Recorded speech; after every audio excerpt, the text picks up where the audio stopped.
নমস্কার বন্ধুরা, আশা করি আপনারা সবাই ভালো আছেন। চলে এসেছি আজকে নতুন একটা রেসিপি নিয়ে। এখানে আমি 500 গ্রাম লোটে মাছ নিয়েছি।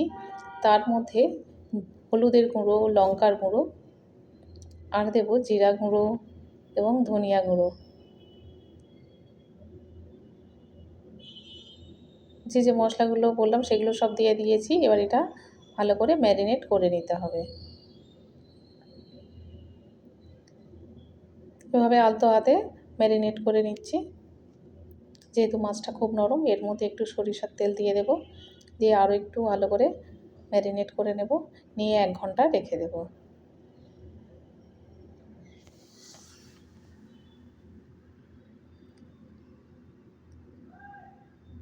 এভাবে আলতো হাতে আস্তে আস্তে করে নিচ্ছি।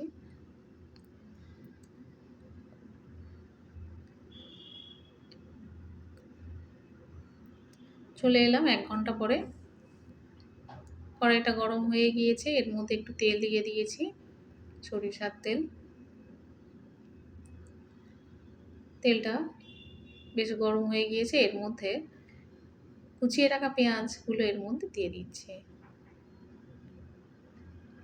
একটা বড় সাইজের পেঁয়াজ নিয়েছিলাম, পেঁয়াজটা এর মধ্যে দিয়ে দিলাম। পেঁয়াজটা একটু লাল লাল করে ভেজে নেব।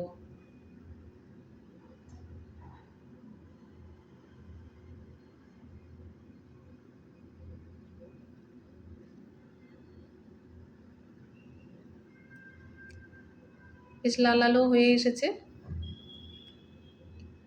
এর মধ্যে কিছু কালো জিরে এবং সাদা জিরে দিয়ে দিলাম 1 চামচ।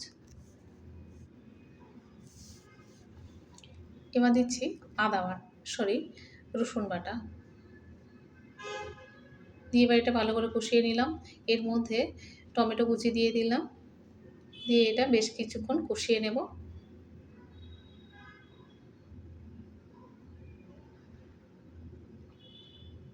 এর মধ্যে দিয়ে দিলাম আবার আদা আর কাঁচা লঙ্কা।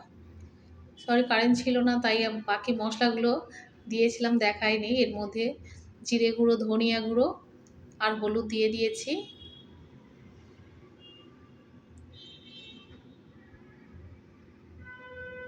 আজ কারেন্টটা খুব ডিস্টার্ব করছে।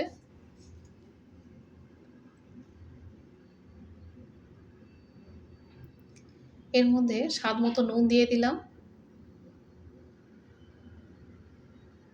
এবার যে মাছটা ম্যারিনেট করে রেখেছিলাম সেই মাছটা ঢেলে দিলাম, আর দিলাম 3টে কাঁচা লঙ্কা। ওইটা খুব সাবধানে নাড়াচাড়া করতে হবে, না হলে মাছটা ভেঙে যাবে।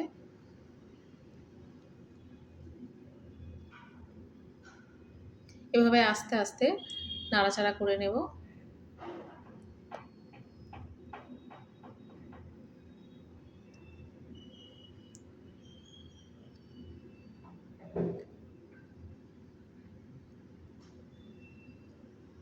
আস্তে আস্তে উল্টে ভালো করে কষিয়ে নিচ্ছি।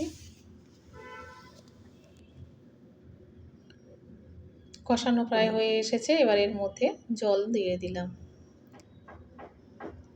প্রয়োজন মতো জল দিলাম, কারণ এই মাছটা সিদ্ধ হতে বেশি সময় লাগে না, খুব তাড়াতাড়িও হয়ে যায়। জল দিয়েছি, ফুটছে। এবার এর মধ্যে কিছুটা পাকা তেঁতুল আমি জলে গুলে রেখেছিলাম, সেটা দিয়ে দিলাম। মাছটা বেশ শক্ত শক্ত হয়ে যায়, আর তেঁতুল দিলে মাছের স্বাদটাও বেশ লাগে, তরকারিটা খুব সুন্দর খেতে লাগে।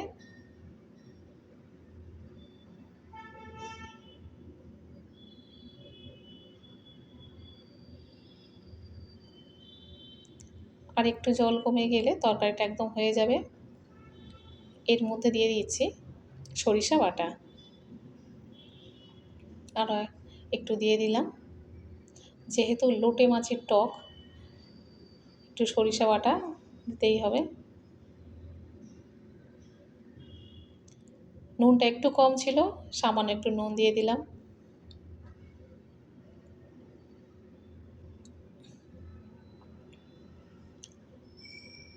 তরকারিটা একদম হয়ে গিয়েছে। নমস্কার বন্ধুরা, আমি অর্চনা, আপনারা দেখছেন মাই সেলফ দীপ্তেন্দ্র। অবশ্যই করে লাইক, শেয়ার এবং সাবস্ক্রাইব করবেন। দেখা হবে আবার পরের ভিডিওতে।